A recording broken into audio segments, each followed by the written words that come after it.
우리나라 방방곡곡 어딜 가나 산이 있으면 그 아래엔 이런 강이 있습니다. 산을 휘돌아 몇 번이고 굽이치는 물길. 이 물길이 흘러 만나게 되는 넓은 모래밭. 이렇게 모래가 있어 더 빛나는 강. 이런 게 보통 우리나라 강의 풍경입니다.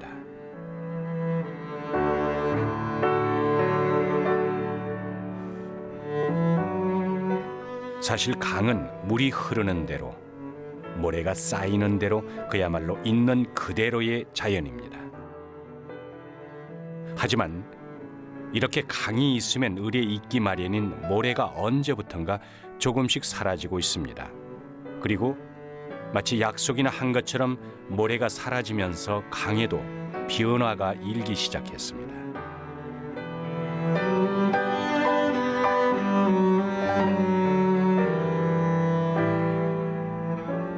강과 모래, 이 둘 사이의 비밀.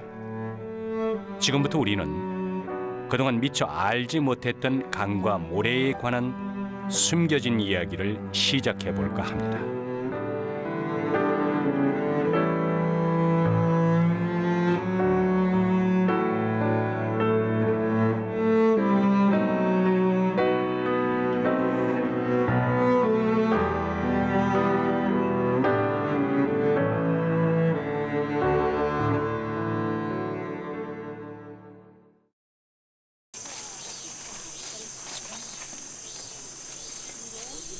여기는 낙동강의 지류인 내성천. 이곳을 찾은 사람들은 사라질 위기에 놓인 전국의 아름다운 산과 강을 지키려는 모임, 우이령 보존회입니다. 서울에서 이곳 내성천까지 1박 2일 일정으로 탐방에 나섭니다. 탐방이라고 해봐야 이틀 내내 강을 걷는 것뿐입니다. 놀랐어요. 어제도 그랬지 오늘 또 몇 시간을 걷는데 계속 모래인 거예요. 아마 이런 강 없을 것 같아요. 모래 그동안에 잘 몰랐는데 어렸을 때 저는 마포에 살았거든요. 그 여의도가 모래 볼탕이었어요. 그러니까 한강도 모래가 아니었던 거죠. 그냥 쌓여있는 게 모래라고 생각했었는데 굉장하네요. 굉장히 너무 행복해요. 지금. 수십 년 전이나 이런 물속을 맨발로 걸어봤을까? 지금은 참 먼 얘기입니다. 그것도 이곳처럼 110km 내내 가도 모래뿐인 강은 별로 없습니다. 이렇게 무릎 위아로 내려오는 이 모래를 밟으면서 걸을 수 있는 강은 우리나라에서 유일하지 않나요? 내성천은 이렇게 모래로 더 유명한 강입니다. 바라보고 있노라면 이 수많은 모래가 과연 어디서 왔을까 하는 그런 궁금증이 절로 생깁니다. 한국이 굉장히 안정적인 지형이거든요. 지형학적으로 따지면 노년기 지형에 해당이 됩니다. 노년기 지형이라고 하는 것이 이제 나작 해서 우리나라 대개의 평균 산서면의 경사가 23도 정도 되거든요. 그 얘기는 산에서 침식을 받은 모래들이 흙들이 전부 하천으로 퇴적되어 있는 구도다. 말하자면 강에 있는 모래의 고향은 산입니다. 그 중에서도 우리나라 전역에 분포되어 있는 화강암이 바로 모래의 원래 모습입니다. 여기 풍화층을 보시면은 지금 우리 사람 키를 생각하면은 거의 약 10m 넘게 풍화되어 있지 않습니까? 그래서 이러한 이제 깊게 파여져 있는 풍화층들이 나중에 침식되면은 주기적으로 하천으로 계속 나가서 풍부한 모래토를 만드는 것입니다. 푸석푸석해 보이는 이것은 단단하기로 소문난 화강암이 오랜 세월 비바람에 깎여 만들어진 마사토. 이 모래 흙에서 마지막까지 가장 많이 남는 약간은 투명한 알갱이인 석영이 바로 모래의 주성분입니다. 울산 같은 경우에도 이제 언양 분지일 때 또 봉계 불고기 단지 있지 않습니까? 그쪽일 때도 다 이런 화강암 심층 풍화층이 많습니다. 그런 지역이 태화강 중상류 쪽에 이러한 지역에서 침식된 물질들이 나가면은 태화강 중하류 쪽에는 모래톱이 곳곳에 발달할 수밖에 없는 거죠. 물이 위에서 아래로 흐르듯 모래도 마찬가지입니다. 물길을 따라 흐르기 때문에 하류로 갈수록 모래가 많습니다. 태화강 하류에 모래톱이 더 많이 쌓이는 것도 바로 그런 이유입니다. 하지만 조금만 위로 올라가도 모래는 흔적도 없습니다. 태화강도 내성천과 다를 바 없이 모래밭이던 시절, 그때는 이제 사람들의 기억으로만 남아 있습니다. 여기에는 강이 두 갈래로 이제 여기에서부터 이제 갈라지기 시작해가 저쪽 편에는 뒷강이고 이쪽 편에는 앞강인데 갈라지기 시작해 거기서 모래톱까지 건너가는 거는 뭐 얼마 안 되니까 거의 다 헤엄쳐가 건너가고 배고프면은 그 무밭에서 무 뽑아가 칼이 없으니까 이빨로 긁어가지고 그가 배 채우고 또 몇 감고 친구들하고 뒹굴고 하던 그런 자리. 1950, 60년대 태화강 모래밭은 아이들의 놀이터였을 뿐만 아니라 웬만한 행사의 주요 무대였습니다. 요즘으로 치면 종합운동장이나 다를 바 없었던 태화강 모래밭. 그때 모래는 얼마나 많고 모래밭은 또 얼마나 넓었을까요? 이 장소는 그냥 모래톱이에요. 이제 그 뭐 울산에 전국 실험대회 엄청 큰 실험대회가 열리고 전국의 그 유명한 이제 장사들이 전부 울산 실험에 와가 그때는 뭐 우승하면은 요새는 트로피고 상금 주지만 그때는 황소 한 마리씩 끌고 가고 그 뭐 황소 타는 데는 이제 잔치가 벌어지는 거지 징장구 쳐가면서. 그때의 태화강은 한마디로 금물의 빛이었습니다. 금빛으로 빛나서도 그렇지만 입자가 고와서도 금모래였습니다. 그 당시 모래가 어느 정도냐 그러면 우리가 멱을 감고 이래서 모래를 틀면 노란 사금이 묻어날 정도로 아주 깨끗했습니다. 그리고 사금이 그때 왜 그래 많이 묻어났는지 위에는 제가 알기로는 뭐 건강도 없거든요. 그래도 아주 그 사금이 많이 묻어났어요.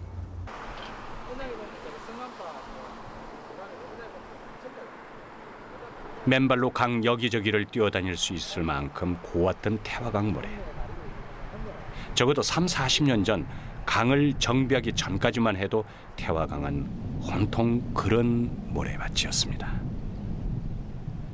그 우리 어린 시절하고 지금하고는 많이 바뀌었지요. 그때는 아마 이 하상 그 정리작업 하기 전에는 아마 거의 한 80% 이상이 전부 다 모래였어요. 하얀 모래와 미루나무가 줄지어 서 있는 1970년대 말 태화강. 얼핏 사막처럼 보일 정도로 풀 한 폭이 자라지 않는 그 당시 모래밭. 하지만 그 속을 들여다보면 겉보기와는 또 많이 다른 게 모래입니다. 지금은 이 흙도 좀 섞여 있지만은 그 오래전에는 모래가 자체 흙이 없었어요. 이렇게 모래를 떠서 물에 가지고 이렇게 해버리면은 깨끗한 물밖에 안 나왔어요. 그래서 그 모래 속에 이렇게 파보면은 기름쟁이도 들어있고 빠꾸마치도 들어가 있고 심지어 그 자라 새끼도 들어가 있고 잡아서 일단 모래 또 파가지고 넣어놓고 그런 과정이었던 것이 이 태화강이죠. 실제 모래로 된 강 웅덩이를 봐도 맑은 물이 샘솟는 곳에 물고기가 떼지어 모이기 마련입니다. 이렇게 모래는 알면 알수록 참 신기합니다. 강물이 맑아지게 하거나 즉 강이 속에 사는 생물들에게 의지처를 제공한다거나 나아가서는 모래톱이 높아지면은 그 높아진 앞쪽에는 물이 고이겠죠. 일정 물이 고이게 하거나 또는 물이 고이지 않도록 흐르도록 하는 거나 열과 소를 반복하게 하는 거나 이와 같은 아주 생명 현상에 직결되는 역할을 하는 것이 우리나라 강의 모래입니다. 태화강이 새하얀 모래밭이던 시절 투명하리만큼 맑았던 물. 하지만 초록빛으로 뒤덮인 지금의 태화강은 오히려 물이 가장 큰 고민입니다. 그래서 그때가 더 그리울 수밖에 없습니다.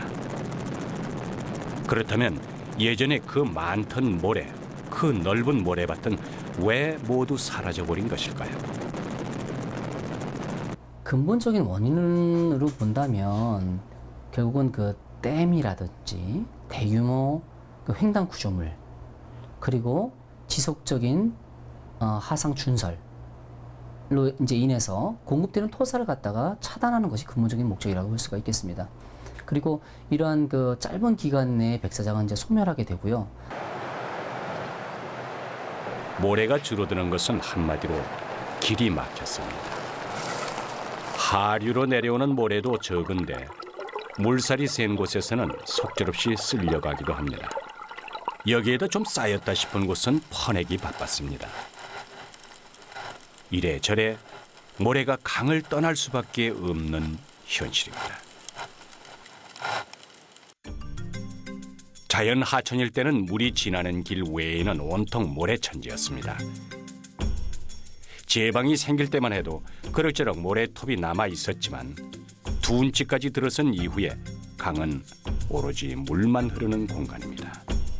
물이 가득 차 보기에는 그럴듯해도 모래밭이 사라진 이때부터가 더 큰 문제의 시작입니다.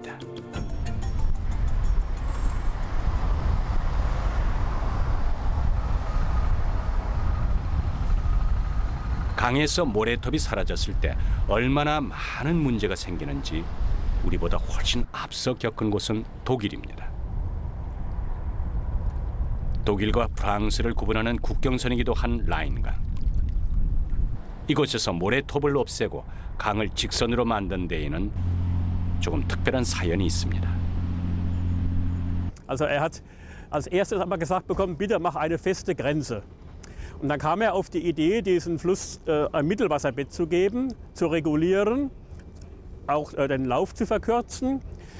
Ganz bewusst hat er das so gemacht, damit es ein bisschen Erosion gibt. Wie viel ist die andere Frage, das weiß man vorher nie. Aber er wollte Erosion haben, um auch Land zu gewinnen. Weil vorher war alles versumpft. Alles war unter Wasser im Hochwasserfall. Und also das zweite Ziel war die Landgewinnung. 150년 전 국경을 분명히 하고 홍수와 물 부족을 막기 위해 지금의 라인강을 설계한 사람은 독일의 토목 기술자인 요한 툴라. 그는 원칙적으로 어떤 강이든 강줄기는 하나면 충분하다며 라인강을 하나의 수로로 만든 사람입니다. 라인강은 원래 실빗줄처럼 뒤엉켜 흐르던 강이었습니다. 하지만 개발로 인해 대부분의 지류는 사라지고 마침내 직선으로 완전히 바뀌었습니다. 그 결과 라인강의 길이는 무려 100km나 짧아지고 물 흐름은 3배나 빨라졌습니다. 그러면서 탄생한 것이 바로 라인강 운하입니다. 여기다 1차 세계대전 후 패전국이 된 독일이 프랑스에게 전쟁 배상금을 갚기 위해 지었다는 수력발전 시설까지 들어서 있습니다. 이것이 바로 라인강의 비극의 시작이었습니다. 지금 이곳 라인강에서 가장 심각한 것은 물을 가로막는 보의 위쪽과 아래쪽에 각각 자갈이 쌓이거나 패이는 문제입니다. 그런데 여기서는 자갈이 쌓이는 것보다 강바닥이 패이는 걸 더 걱정하고 있습니다. 라인강이 안고 있는 이 같은 문제를 단적으로 보여주는 것이 바로 이 배. 이 배는 주로 강바닥의 깊이를 잰 다음 자갈을 채워 넣어야 할 정도로 많이 파인 데를 찾아다닙니다. 거기가 지금 구멍 난 데입니다. 거기도 침식 난 데입니다. Und da drüben ist ein tiefes Loch noch. 저 뒤는 완전 침식. Von den Boden direkt. 네, 거기 완전 침식입니다. Würde das so ein Effekt sein wie am Grand Canyon nachher? Das würde sicher immer tiefer, also in einem Jahr so 1 Meter tiefer eingraben. 이 배가 바로 자갈 운반선. 배 한 척이 한 번에 실을 수 있는 자갈은 270톤. 이렇게 매일 많게는 25톤 트럭 80대 분량을 쏟아붓습니다. 그런데 왜 이 어마어마한 양의 자갈을 이렇게나 부어야 하는 것일까요? Der Grund war nachher, hier war dann eher dann die Erosion, also der ganze Grundwasserspiegel in der Rheinebene ist ja vom Rhein abhängig. Der Grundwasserspiegel würde sinken und die ganzen Bäume, das ganze Ding, das würde alles jetzt dann vertrocknen und irgendwann, die Schleuse ist ein festes Bauwerk.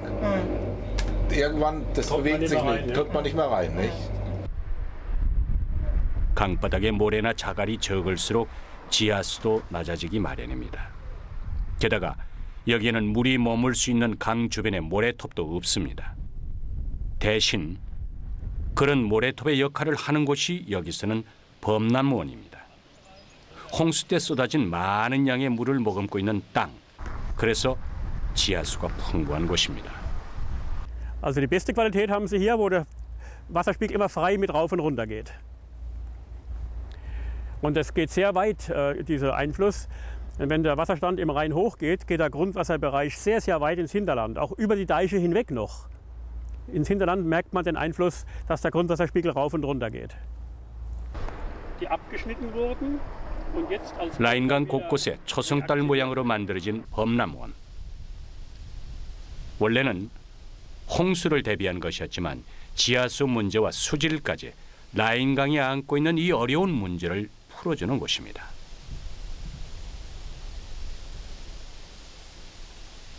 Ja, im Prinzip ist das die Filterschicht, wenn man so will.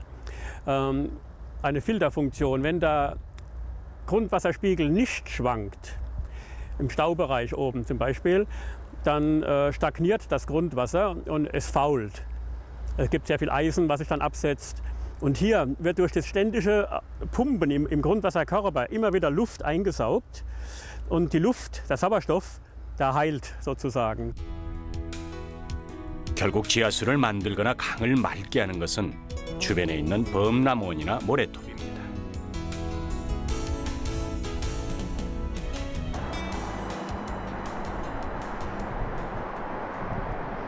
우리나라 도심 하천도 강물은 많아 보이지만 지하수는 마르는 좀처럼 해결하기 어려운 문제를 안고 있습니다. 근본 원인은 땅 속으로 물이 잘 스며들지 못했습니다. 하천물이 또 넘칠 때에는 뿌르려고 할 때는 넘치려고 하는 물이 지하수층으로 또 유입돼 줘야 되거든요. 근데 콘크리트를 막 그러면은 유량이 불었을 때에는 그 조절 능력 없고 또 갈수기 때에는 지하수층에 저장된 물이 하천으로 유입돼 들어와야 되는데 콘크리트로 막으면은 그것도 또한 차단하는 거죠. 그러니까 콘크리트로 이렇게 막아놓은 강은 어떻게 보면은 유량 조절 기능이 많이 떨어집니다. 도심 하천은 콘크리트가 많아서도 그렇지만 너무 직선이어서도 문제입니다. 강이 직선이면 아무리 많은 비가 왔다 하더라도 물은 미처 머물 겨를도 없이 빠르게 흘러가 버립니다. 우리나라 그 하천의 특징은 일반적으로 왜 짧은 기간에 많은 강우가 내리게 되죠. 그러니까 강우가 한꺼번에 이제 쏟아져 내리게 되니까 하천에는 물이 일시적으로 물이 굉장히 많이 담겨져 있다가 짧은 시간에 물이 확 빠져나가서 건천화되는 그런 경우가 많습니다. 여름엔 물난리가 나도 겨울엔 정말 바싹 말라버리는 특징을 지닌 우리나라의 강. 그런데 신기하게도 어떻게 강바닥이 바짝 마를 때도 강 아래 지하수만큼은 크게 마른 적이 없습니다. 이것이 바로 우리가 다시 모래에 주목하는 이유입니다.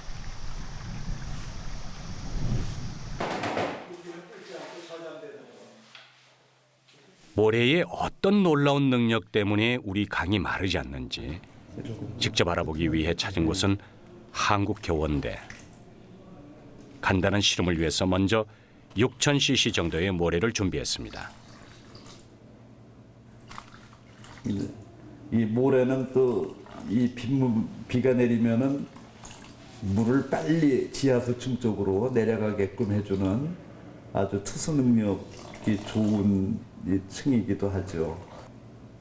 지금 모래 부피는 뿔지 않으면서도 이 모래의 다공질 공간에 물이 저장되고 있는 모습을 가시적으로 볼 수 있는 예입니다.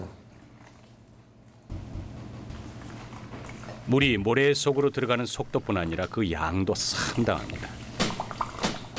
지금 현재 2,500cc 정도의 물을 지금 저장시켰는데도 아직 지금 이 공간이 다 차지는 않았습니다.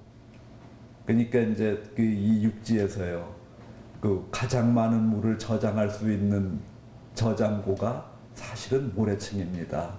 그래서 지하수도 많은 양이 저장돼 있는 곳이 모래층, 사질층 아래에서 지하수가 가장 많은 양이 저장됩니다. 스며든 물의 양은 모래 부피의 40% 정도. 이 정도가 모래의 빈 공간인 셈입니다. 이 모래 틈 사이로 빠르게 흘러들어간 물이 바로 지하수입니다. 이 강 위에 물이 보이는 것은 강 밑바닥에 물길 지표층이 물로 가득 차 있기 때문에 위에 물이 고여 있는 겁니다. 물길 지표층에 물이 가득 고여 있으려면은 지하수가 포화되어 있어야 됩니다. 자, 그러한 수직적인 포화 상태에서 현재 물이 고여 있는 것이고, 물이 없다면은 물길 지표층과 지하수도 고갈돼 가는 현상을 말합니다. 강 밑바닥과 지하수층 사이, 보통은 모래와 자갈이층을 이루며 두텁게 잘 발달되어 있습니다. 이것이 바로 물길 지표층. 이 때문에 강가의 모래밭이 넓고 그 양이 많을수록 지하수는 더 멀리까지 풍부하게 이어지게 됩니다.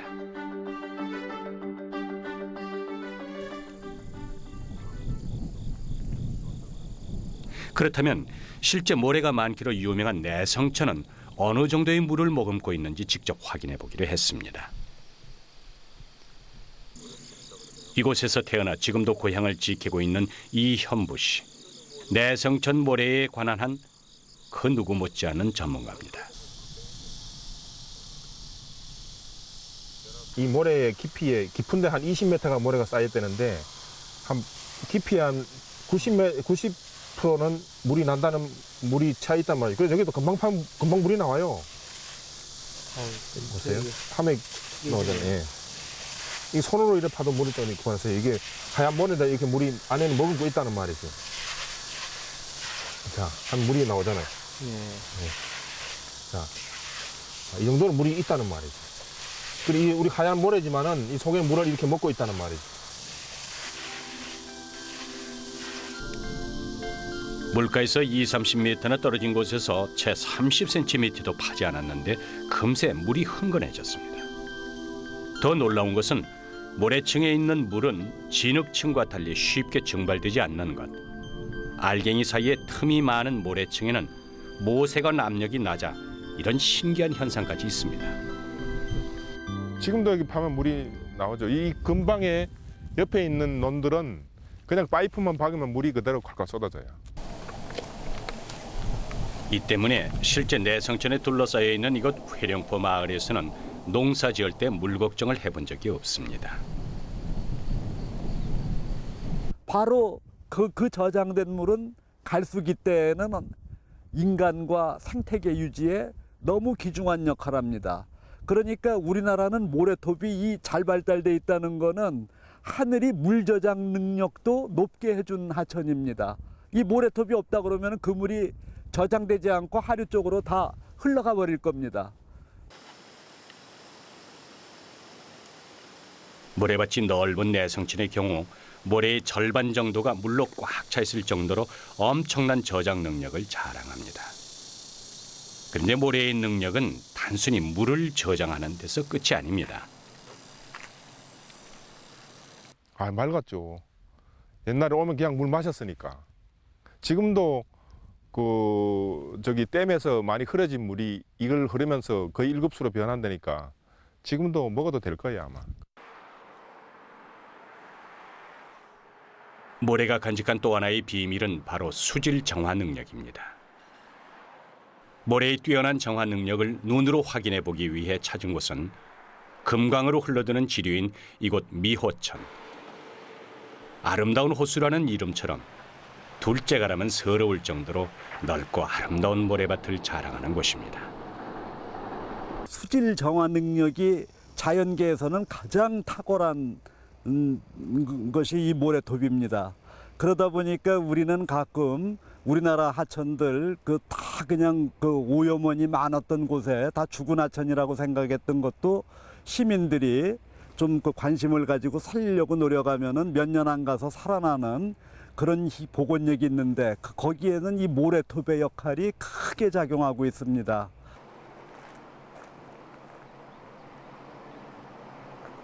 사실 이곳은 청주 도심을 가로지르는 무심천에서 내려온 물이 금강을 향해 흘러가는 곳입니다. 아무래도 물이 도심을 통과해 오기 때문에 수질이 나빠질 수밖에 없는 환경입니다. 그런 오염 소스에서 3km 정도 떨어졌는데도 이 모래톱을 여과해서 휘돌아오니까 지금 보시다시피 어때요? 가서 우리가 BOD 측정기 되지 않더라도 시각적으로 봐도 거의 준일급수 아닙니까? 바로 이 모래톱 덕입니다. 유럽 같은 데서는 꿈에도 생각 못하는 이게 그 모래톱의 그 정화력이죠. 모래가 물을 정화하는 방법은 간단합니다. 오염 물질이 모래 틈 사이를 빠져나가지 못하도록 하는 것. 말하자면 일종의 거름막 역할입니다. 이 때문에 강에 있는 모래는 거대한 물 저장 창고이면서 물을 깨끗하게 하는 정수기나 마찬가지입니다. 하지만 지금 우리나라 강의 모래는 최대의 위기를 맞았습니다. 내성천 상류 지역인 이곳 경북 봉화에서 진행 중인 공사는 생태 하천 조성 사업. 주로 강에서 모래를 퍼내는 작업이 많습니다. 넓은 모래밭도 순식간에 사라질 수밖에 없습니다.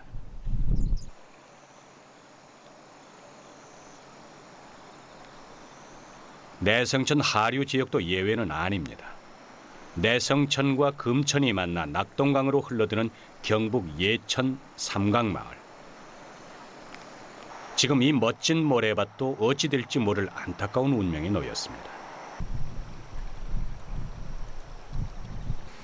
맞은편은 이미 여기가 모래밭이었는지조차 짐작하기 어려울 만큼 달라졌습니다. 모래밭을 없앤 이후에는 물살까지 눈에 띄게 빨라져서 그나마 있던 모래까지 쓸어가 버렸습니다. 상류와 하류 양쪽에서 공사가 시작된 지 1년. 위에서 내려오는 모래의 양은 줄었고 아래쪽은 모래가 패이기 시작했습니다. 이곳 주민들이 몸으로 느낄 정도로 변화가 큽니다. 네, 이때는 뭐 애들 막 여기 막 여름이 좀 바글바글했었어. 막 그래서 물놀이하고 놀고 뭐 다리 밑에 놀고. 지금 이 제방도 이때는 없었잖아요. 제방도 없었고 그대로 자연 그대로 있었고 옛날에 논에서 내려오면 바로 이렇게 모래사장으로 들어가고.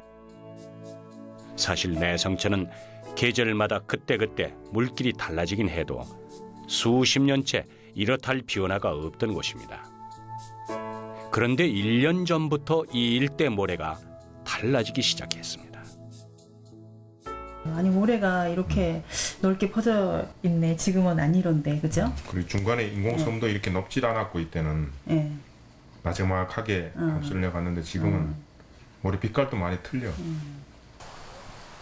그냥 보면 회령포는 예전이나 지금의 모습이 비슷합니다. 하지만 좀 더 가까이에서 들여다보면 모래 빛깔부터가 변했습니다. 하얀 모래 빛깔 대신 검은 빛이 도는 넓은 모래밭. 그리고 무엇보다 모래의 양이 많이 줄었습니다. 원래 모래가 한 이 정도 있었어요. 이 정도. 이 정도에서부터 쭉 이렇게 비스듬하게 들러 내려갔었는데 근데 지금은 이렇게 우리가 거의 한 길 정도 이거 들어가면은 한 길 거의 한 길이잖아요. 그런데 이번 비에 이렇게 이만큼이 쓸려 내렸다니까지 거의 한 길 정도가 이번 비에. 근데 이게 계속 앞으로 계속 누적이 되면 얼마나 파여 나가겠어요. 얼마나 변화가 일어나겠어요. 불과 1년 만에 이런데 이게 여기 분들 말로는 평생 동안 이런 일이 없었다는 거지. 이곳 회령포는 모래만 패인 것이 아니라 모래밭 곳곳에 진흙까지 말라붙었습니다. 당장 모래의 양이 줄면 지하수나 수질에 문제가 생기고 물길이 막히면 모래밭 전체가 빠르게 육지로 변할 수도 있습니다. 설상가상으로 내성천 중상류 지역은 댐 건설로 수몰 위기에까지 놓였습니다. 내성천 일대는 어디나 할 것 없이 모래가 있어 아름답습니다. 물 위에 떠 있는 섬이라여 이름 붙여진 경북 영주의 무섬 마을도 그중 하나. 하지만 이곳 마을 앞 모래밭도 회령포에서와 마찬가지로 이미 꽤나 쓸려 나갔습니다. 이것이 지금 내성천 모래가 처한 현실입니다.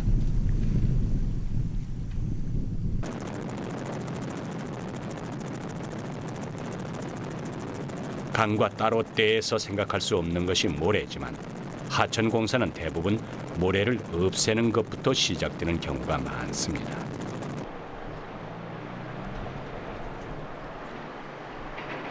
지난 6월 찾아간 태화강 공사 현장도 상황은 비슷합니다. 바닥에 있는 모래나 자갈을 긁어내고 양쪽에 평평한 둔치를 만드는 방식.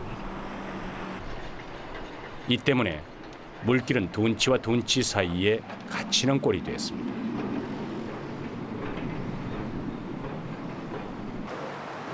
사실 여기는 지난해까지만 해도 자갈톱이 워낙 자연스러워서 이대로 둬도 좋겠다 싶은 곳이었습니다.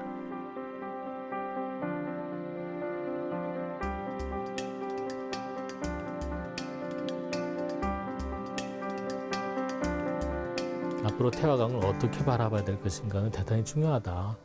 도시하천으로 보지 말자 하는 거죠. 도시 한가운데는 물론 흐르고 있는 강이지만 전장 40km 정도라면 충분히 자생력을 갖고 있는. 그다음에 제일 중요한 거는 토지 이용을 마음대로 가져가면 안 된다라고 하는 이야기거든요. 왜냐하면 하천은 유역을 갖고 있는 거예요. 라인으로만 접근하면 안 됩니다. 선이 아닙니다. 면이고 공간이 하천이거든요.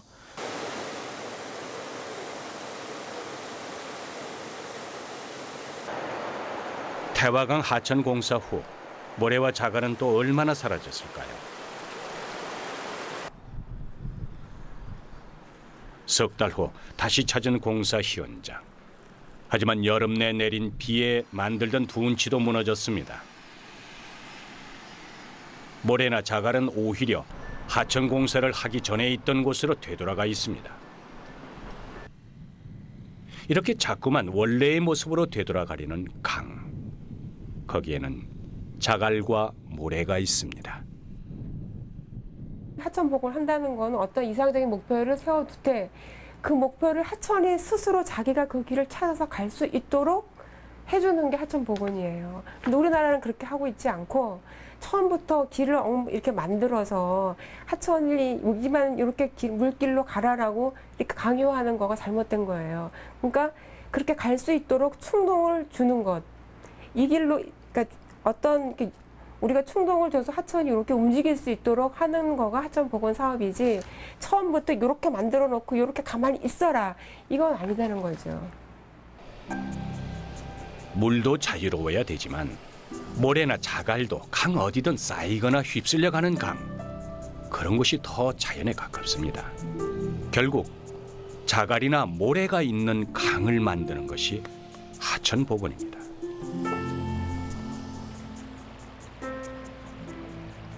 모래나 자갈이 많은 강을 위해서 다시 봐야 할 곳은 둔치입니다. 이미 세계적으로도 둔치를 잘 만들지 않는 데다 있던 둔치도 없애는 추세입니다. 그렇게 해서 복원한 곳이 바로 라인강의 지류인 이곳 스위스 투르강입니다. 한때 둔치가 있었다고 보기 어려운 이곳. 다시 자연에 가깝게 만든다고 해서 재자연화라 불리는 하천 복원입니다. Heute sehr schwierig. Wenn man die Situation betrachtet, eine meandrierende Situation zu gelangen, das ist praktisch heute nicht mehr möglich. Man hat entsprechend diese Hochwasserprofilsituation in Form von Dämmen links und rechts, die das ganze Gebiet runtergeht. Hier aktive Landwirtschaft, die Produktionsflächen haben und für den Güter des täglichen Bedarfs sind. Und dann hat man auch Siedlungen, die weit an die Hochwasserprofile gehen. 대규모 홍수 피해를 견디다 못해 재자연화를 선택한 투르강. 먼저 강폭을 넓히기 위해 제방도 뒤쪽으로 옮겼습니다. 그리고 그 제방 안에서만큼은 강이 알아서 흐르도록 둔치를 없애는 것. 이것이 투르강 복원의 핵심입니다. 10년 전 처음 시작된 이 계획으로 강가에는 자갈톱이 만들어지기 시작했습니다. 심지어는 강 한가운데에는 벌써 작은 섬까지 생겨났습니다.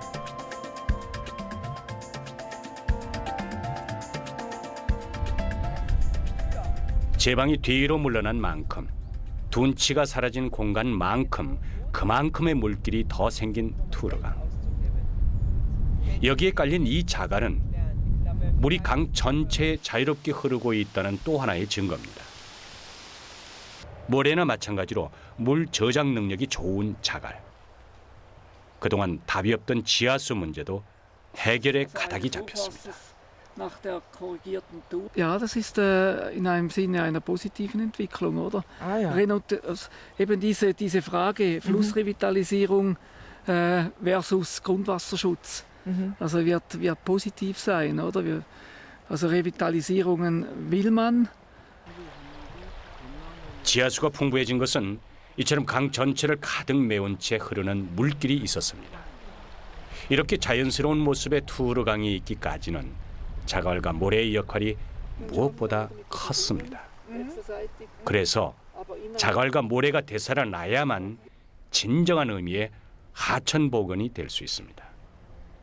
Das bringt der Fluss. Der Fluss hat ja in seinem Bett, in der Morphologie hat er Kies, oder? Das ist eigentlich Material, das von weit oben hierher verfrachtet wurde. Dann hat er, indem dass er, wenn gesetzmäßiger Skibetrieb herrscht, dann schlägt er und zerkleinert sich. Also diese Situation, die jetzt wir hier sehen, hat der Fluss selber geschaffen. 180km의 투르강을 복원하는데 계획된 시간은 무려 70년. 하지만 그 이후에는 강 스스로 이곳을 만들어갈 것입니다.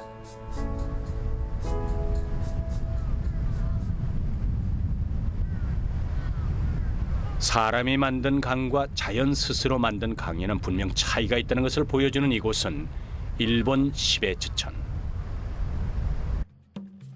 시베츠천 역시 다른 하천과 마찬가지로 주변 땅을 활용할 목적의 직선으로 만든 곳입니다. 인근 지하수가 말라버린 현상까지 똑같습니다. 그렇게 해서 만든 것이 바로 자연복원 시험장. 강의 일부를 예전처럼 굽이치게 만들어 놨을 때 어떤 결과가 나오는지 지켜보기 위한 곳입니다. 시험이 이루어진 곳은 이곳. 호수처럼 변해버린 옛 물길을 다시 이어 강물이 전체적으로 둥글게 돌아가도록 만들었습니다. その中で、蛇行復元、蛇行をつなげるためにこちらの部分を掘って、先ほどの流れに、いっているような形になっています。で、見ていただければわかるんですが、こちらの流れは、非常に均等に、サラサラと変化もなく流れていますけど、蛇行復元試験地はかなり、深いところがあり、瀬があり、そして中州までできていて、非常に変化に富んでいる状況になっています。 물길을 이은 후 모래톱까지 생긴 시베츠천. 이 시험 자체는 어느 정도 의미가 있습니다. 하지만 물길은 뜻대로 움직여주지 않았습니다. 모래톱이 생길 거라고 생각했던 곳이 오히려 패이는가 하면 물길의 방향도 예상을 빗나갔습니다. 今回のここの標津川の蛇行っていうのは右岸側が一つだけの蛇行、その中で試験を組んでいった。で本来蛇行の試験をやる際には右岸一つ左岸一つ、それで一つのワンセットという形での試験の組み方が一番ベストだと思うんですね。で本来それが一つ二つ三つの3セット、その3セットで蛇行の試験っていうのが一番ベストじゃないかなと僕は思ってます。 결국 강은 모래톱이 쌓일 정도로 여러 번 굽이치는 모양일수록 더 좋다는 결론입니다. 하지만 도심 하천일 경우는 쉽지 않습니다. 그래서 우리의 관심은 복잡한 도심에서도 모래톱을 살릴 수 있나 하는 겁니다. 都市河川、要はいろいろみんな居住区間もある中で非常に護岸があって、その中で蛇行復元というのは非常に難しいと思うんですよ。ただいかんせん低水路護岸、テファ川なんかもそうですけれども、低水路護岸でかなり河川敷がある。その中でこう蛇行させるっていう一つ方法があるんですね。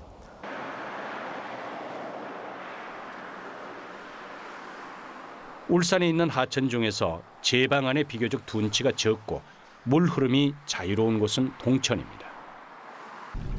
도심과 가까우면서 최근 몇 년간 크게 손을 대지 않았어 그런대로 자연스럽습니다.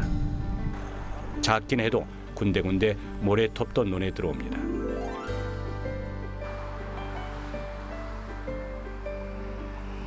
어디에 내놓아도 손색 없는 모래톱을 자랑하는 이곳은 동천과 태화강이 만나는 하구 쪽. 시간이 흐르면서 꽤나 자연스럽게 자리를 잡은 곳입니다.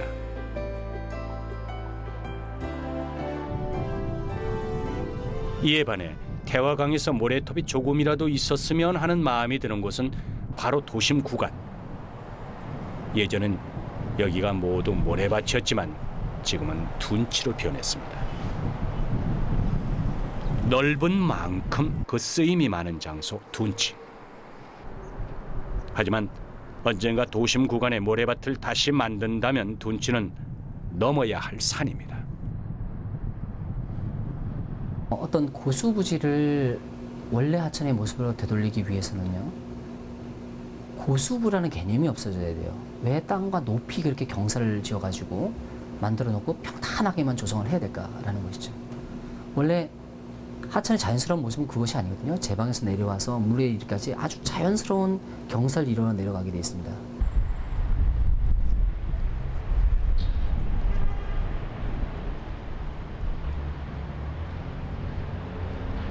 지금의 도심 하천을 원래의 모습으로 되돌리는 아주 복잡하고 어려운 문제를 풀어낸 이곳은 독일 이자르강입니다. 여기서도 하천 복원의 상징이 되고 있는 것은 여울과 모래밭입니다. 사실 이자르강의 복원은 사람들이 쉽게 들어갈 수 있는 강을 만들자는 데서 시작됐습니다. Hier in München für die Erholung und Freizeit diesen Fluss zu erschließen, erlebbar zu machen, eben die Verbesserung für die Münchner Bevölkerung zu erzielen. Sie müssen nicht mehr weit wegfahren von der Stadt, ans Wasser zu kommen, an den See, sondern sie können hier in der Stadt am Fluss ihre Freizeit verbringen im Sommer. 올 8월에 복원된 이자르강은 150년 전에 좁혀진 강폭과 물길을 2배로 넓혔습니다. 이렇게 되기까지 10년 동안 준비하고 다시 10년 넘게 복원에 매달렸습니다. Und die Sichtbarkeit des Flusses ist sehr deutlich verbessert worden durch eine flache Ausführung der Ufer. Die Ufer sind auch jetzt belegt mit der ursprünglichen Vegetation. Wir konnten die erhalten, nachdem wir sie vor Beginn der Maßnahme mit großem Gerät in einer Dicke von ungefähr 20 cm abgenommen haben. Wir haben sie seitlich gelagert und konnten dann, nachdem hier das Material entfernt wurde und das Flussbett sehr stark verbreitert wurde, dieses Material wieder, diese Vegetation oben aufbringen. Sie ist in sehr kurzer Zeit angewachsen und für den Betrachter sieht es jetzt aus, als wäre es immer schon so gewesen. 원래 푸른 잔디가 보기 좋게 깔려 있었던 이자르강의 둔치. 텅 비어있기 일쑤였지만 둔치를 없앤다는 말에는 우려하는 목소리도 있었습니다. 그런데 강이 복원되고 모래밭과 자갈밭이 생기자마자 발 디딜 틈이 없을 정도로 사람들이 몰렸습니다. 복원된 8km의 이자르강 중에서도 뮌헨 시민들이 가장 많이 찾는 곳은 플라우허지역. 이곳의 넓은 자갈밭이 사람들에게 특히 인기입니다.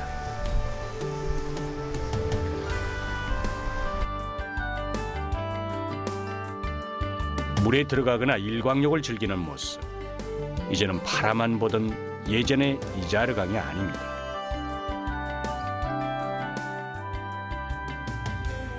Für mich hat ein Fluss etwas Mystisches. Ich muss ihn aber erleben können. Das heißt, ich muss an den Fluss hingehen können, ich muss hineinlaufen können, meine Füße drin vielleicht baden, wie es auf den Sandbänken in Korea so wunderschön geht. 도심 하천에도 얼마든지 자갈밭을 만들 수 있다는 것을 보여주는 이자르강. 자연 하천과 구분하기 어려울 정도입니다. Das war übrigens ein oft gehörter Satz. Was habt ihr denn da eigentlich gemacht? Das sieht doch ganz normal und natürlich aus. Und das ist ein sehr großes Kompliment für die Maßnahme, dass man die meisten Einzelarbeiten gar nicht mehr wahrnimmt. Die Leute, die vorher nicht gesehen haben, wie der Kanal ausgeschaut hat, die sagen, das ist doch eine natürliche Situation, die schon immer so war. Und das ist ein Kompliment für die Maßnahme. 유럽연합은 이미 물 관리 기본 지침에서 유럽에 있는 모든 강, 호수, 바다를 자연에 최대한 가깝게 생태적으로 건강한 상태로 되돌리는 것이 목표라고 밝혔습니다. 자연에 최대한 가깝게 만든다는 것. 지금의 이자르강이 보여주는 바로 이 모습일 것입니다.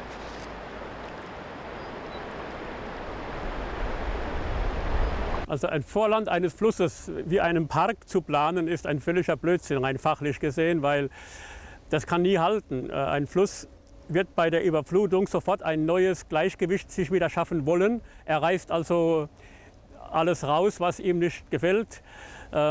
Es wird Abgrabungen geben, Erosionen. Es macht überhaupt keinen Sinn. Ein Flussvorland muss man einem Fluss die Landschaftsplanung überlassen und nicht einem Landschaftsarchitekten. Das kann nur schiefgehen. 사실 도심 속 태화강은 원래 모습이 어땠는지 모를 정도로 옛 모습을 너무 많이 잃어버린 강입니다. 그런데도 예전에 자연스러웠던 모습으로 다시 돌아갈 수 있을까요? 가능하죠. 가능하죠. 고수부지를 활용을 한다면 전 제 생각에는 얼마든지 가능하다고 봅니다. 그러니까 그걸 아무데나 하는 게 아니라 그 하상 침식의 위험이 있는 장소에다가 하상 침식 계속해서 일어나는 장소를 방지 방법으로 하폭에 넓혀서 거기 그러니까 저수로폭을 넓혀가지고 거기에다가 모래나 자갈을 채워줄 수 있죠. 사실 도심 하천을 자연 하천처럼 만드는 일은 어렵긴 해도 결코 불가능한 시대는 아닙니다. 또 그렇다고 해서 무작정 잘 복원된 곳을 따라 한다면 지금의 도심 하천처럼 전국의 강이 똑같은 모습일 것입니다. 그래서 복원하려는 강의 원래 모습을 아는 게 가장 먼저입니다. 선진국에서 옛날에는 직강화된 하천 다 뜯어 고쳤어요. 제가 지금 말씀드린 것처럼 일부러 사행도 막 시키고 섬도 만들고 이런 식으로 했는데 돈도 많이 들고 또 그 하천이 그대로 있는 게 아니라 하천이 제멋대로 흐른다 이거예요. 하천 맘대로 사람들이 원하는 대로 있지 않고 섬을 만들어놨는데 섬이 없어지고 사행을 시켰는데 사행도 안 하고 직강화로 흐르고 이런 일이 많이 발생을 하니까 이 방법은 잘못됐다. 어느 정도 하천 복원을 한다면은 그게 물길이든 쌓이는 모래든 간에 그냥 강에게 맡겨야 하는 부분이 있습니다. 그래서 필요한 것이 강을 위한 시간입니다. 왜? 좁은 공간이지만 그 속에서 자기가 어떤 얼굴을 그리고 싶어 하는지를 한번 좀 지켜봐 주면 좋겠다. 그리고 거기에 약간의 그 편안함, 사람들의 편안함을 위한 조경적 그 뒤처리 정도만 하면 되지 않느냐. 그걸 처음부터 얘가 어떻게 흐를지도 모르는데 물길을 S자로 막 그냥 이렇게 해서 만들어 놓으면 난 이렇게 이쪽으로 가기 싫은데 사람들이 이렇게 만들어 놓으면 흘러가는 것뿐이 더 되냐. 그러니까 작은 공간 안에서도 모래를 갖다가 어디다 쌓아 놓고 싶어 하고 그 다음에 어떤 굵은 자갈이나 돌들을 운반해서 퇴적시켜 놓는지 그런 것들을 한번 지켜보자라고 하는 제안을 한번 했었던 거거든요. 실제 태화강에서도 강 스스로 알아서 만든 곳과 사람이 만든 곳에는 차이가 있습니다. 도심 구간은 사람이 만든 반면 모래가 쌓인 하구 지역은 오랜 시간에 걸쳐 저절로 만들어진 것. 태화강에서 가장 아름다운 곳으로 꼽히는 이 하구를 보면 앞으로 태화강이 가야 할 길이 약간은 보입니다. 모래는 한때 너무 많고 흔해 혹은 귀찮을 정도로 쌓여서 보잘것없어 보였습니다. 하지만 지금은 모래가 아니면 맑은 물도 깨끗한 물도 기대할 수 없습니다. 그래서 강에게 모래는 그 무엇과도 바꿀 수 없는 존재입니다. 보시다시피 이런 모래톱들이 그 수질이 오염된 것도 빨리 살려내게 하고, 또 하천이 인간에 의해서 변형됐을 때도 그것을 갖다가 다시 원래 자연의 모습으로 돌아가려고 빨리 몸부림치는, 그 좋은 의미에서는 복원이죠. 그런 힘이 강한 거는 바로 여기서 보시는 이런 모래톱들의 덕에 우리나라 하천은 자연 복원력이 매우 좋다고 얘기할 수 있습니다. 모래는 물을 저장하고 깨끗하게 만드는 놀라운 능력의 소유자입니다. 하지만 우리는 모래가 모두 사라진 후에야 비로소 모래에 숨겨진 비밀을 알게 됐습니다. 이제 강을 살리는 일은 모래톱을 살리는 일입니다. 이것이 바로 우리가 다시 넓은 모래밭이 있는 태화강을 꿈꾸는 이유입니다.